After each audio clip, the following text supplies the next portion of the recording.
Hi friends, good morning. এই deer living লাইফে আমার পুরনো নতুন সমস্ত বন্ধুদের স্বাগত জানাই। আশা করি তোমরা সবাই ভালো আছো, আমরাও ভালো আছি। আজকে আমি নিয়ে চলে এসেছি একটা ঝিঙের রেসিপি, ইউনিক একটা রেসিপি নিয়ে চলে এসেছি। রোজ রোজ ঝিঙে তরকারি করে খায়, ঝিঙে পোস্ত করে খায়, আজকে একটু অন্যরকমভাবে করব। আপনারা দেখতে থাকুন পুরো ভিডিওটা স্কিপ না করে। আর যদি ভালো লেগে থাকে অবশ্যই লাইক শেয়ার কমেন্ট করবেন, সাবস্ক্রাইব করতে ভুলবেন না। আর যারা আমার নতুন বন্ধু অবশ্যই সাবস্ক্রাইব করবেন, যারা এখনও করেননি তাদেরকে বলছি, রোজ হয়তো ভিডিওটা দেখেন সাবস্ক্রাইব করেননি, তাদের কথা বলছি অবশ্যই সাবস্ক্রাইব করবেন চ্যানেলটাকে। আর যারা অলরেডি সাবস্ক্রাইব করে দিয়েছেন তাদেরকে তো অসংখ্য ধন্যবাদ। আপনারা পাশে থাকুন আমার, আর পুরো ভিডিওটা স্কিপ না করে দেখতে থাকুন। এই যে দেখুন, আমি আলু আর ঝিঙে লম্বা লম্বা করে কেটে ধুয়ে পরিষ্কার করে নিয়েছি। ওগুলোতে একটু এখন মশলা মাখিয়ে নেব। নুন, হলুদ গুঁড়ো, লঙ্কা গুঁড়ো, জিরে গুঁড়ো দিয়ে আর অল্প বেসন দিয়ে ভালো করে ওটা আমি মাখিয়ে নেব। মাখিয়ে তারপরে কড়াই তেল দিয়ে একটু ভেজে নেব। আজকে একটু অন্যরকমভাবে ঝিঙেটা রান্না করব, আপনারা দেখতে থাকুন পুরো ভিডিওটা স্কিপ না করে। এই মশলাগুলো আমি নিয়ে নিয়েছি, এখন একটু ভালো করে মিক্স করে নেব। কড়াটা আমার গরম হয়ে গেছে, কড়াই সরষের তেল ঢেলে দিয়েছি। এবারে আমি মশলা মাখানো ঝিঙে আলুটাকে ভালো করে একটু ভেজে নেব।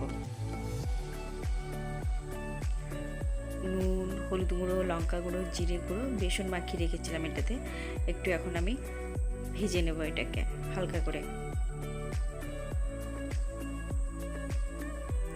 আপনারা দেখতে থাকুন পুরো ভিডিওটা স্কিপ না করে।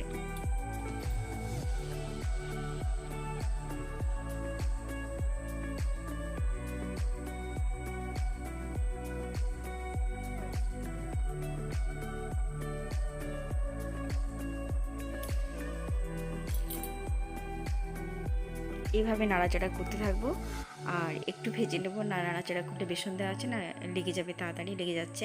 ওই জন্য সবসময় অনবরত খুন্তি দিয়ে এপাশ ওপাশ নাড়াচাড়া করতে থাকবো।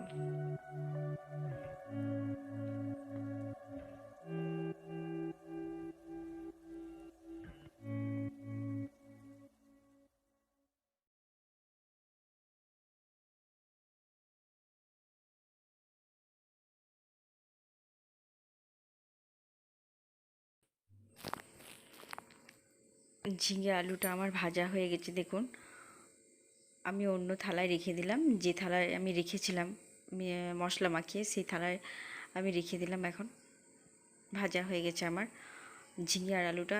এবার সেই কড়াই আমি তেল দিয়ে দিলাম, আর কড়াটা পরিষ্কার করলাম না, ওই কড়াই তেল দিয়ে দিলাম।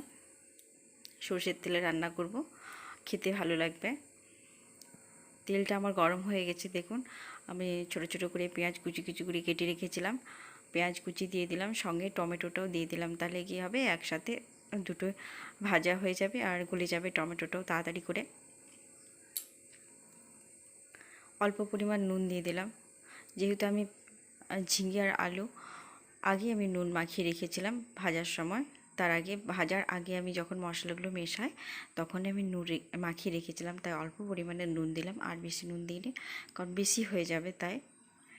এবার পেঁয়াজটা ভালো করে একটু ভেজে নেব।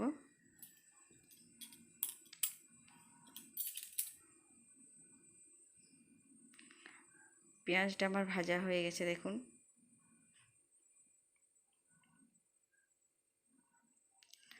একটু জিরে ফোড়ন দিয়ে দিলাম, জিরে ফোড়ন দিতে ভুলে গেছিলাম, গোটা জিরে।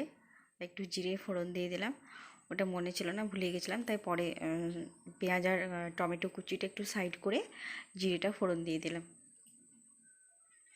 আপনারা আগেই দিয়ে দেবেন তেলের উপরে জিরে ফোড়নটা, কারণ জিরে ফোড়ন দেবেন আর শুকনো লঙ্কা, কারণ আমি ভুলে গেছিলাম, মনে ছিল না বলে, তাই পরে দিলাম। আদা বেটে রেখেছি, আদা বাটা দিয়ে দিলাম।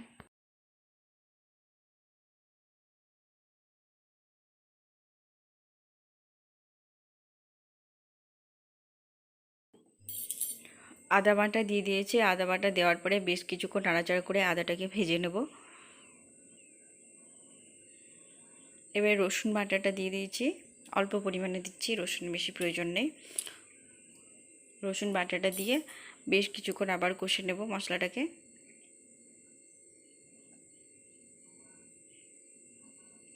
এবারে জিরে বেটে রেখেছিলাম, অল্প পরিমাণ জিরে বাটা দেব আর লঙ্কা বাটা দেব।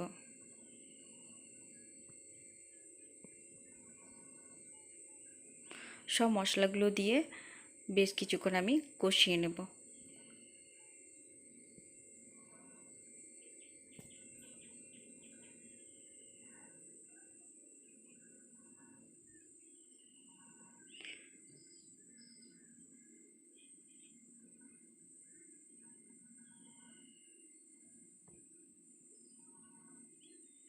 একটু কাশ্মীরি লঙ্কার গুঁড়ো দিলাম, লঙ্কা বাটা ঝালের জন্য দিয়েছি, কাশ্মীরি লঙ্কার গুঁড়োটা দিলাম, তাহলে কালারটা খুব সুন্দর হবে দেখতে।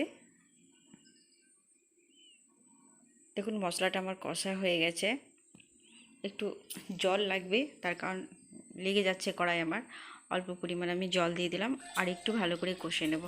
কষা হয়ে গেছে আমার। আলু আর ঝিঙে আমি ভেজে রেখেছিলাম, সেই আলু ঝিঙে ভাজাটা আমি কড়ার মধ্যে দিয়ে দিলাম। এবারে মশলার উপরে দিয়ে আরও ভালো করে 2-5 মিনিট আমি কষে নেব।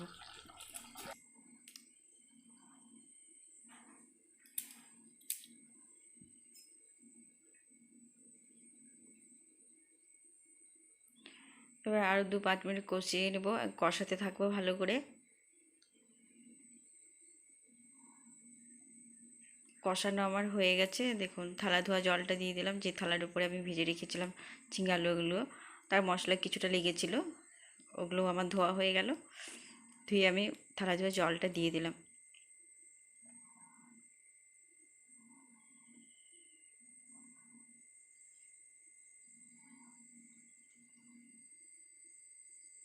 একটু ঢাকা দিয়ে দিলাম, তাহলে তাড়াতাড়ি হয়ে যাবে। আলুগুলো যেহেতু একটু মোটা মোটা করে কাটা আছে, ঝিঙেটা তো অলরেডি তখনই ভাজার সময়ে সেদ্ধ হয়ে গেছিলো, আর আলুগুলো একটু বাকি ছিল, তাই ঢাকা দিয়ে দিয়েছিলাম। দেখুন আমার হয়ে গেছে রান্নাটাও, খুব সুন্দর গন্ধ উঠছে আর কালারটা খুব সুন্দর হয়েছে দেখতে। যারা ঝিঙে খেতে পছন্দ করেন না তাদের কথা বলছি, এভাবে রান্না করে খান, বাড়িতে এইভাবে ট্রাই করে দেখুন, অবশ্যই ভালো লাগবে। রুটি, গরম ভাত দুটোতেই খুব সুন্দর তরকারিটা চলে যাবে, খেতে ভালো লাগবে দুটোর সাথেই। আপনাদের যদি রেসিপিটি ভালো লেগে থাকে অবশ্যই লাইক, শেয়ার, কমেন্ট করবেন। আর বেশি কিছু বলবো না, ভিডিওটি এখানেই শেষ করলাম। আপনারা ভালো থাকুন, সুস্থ থাকুন। আমার রান্নাটা শেষ হয়ে গেছে, দেখুন খুব সুন্দর হয়েছে দেখতে, খেতেও খুব সুন্দর হবে আশা করি।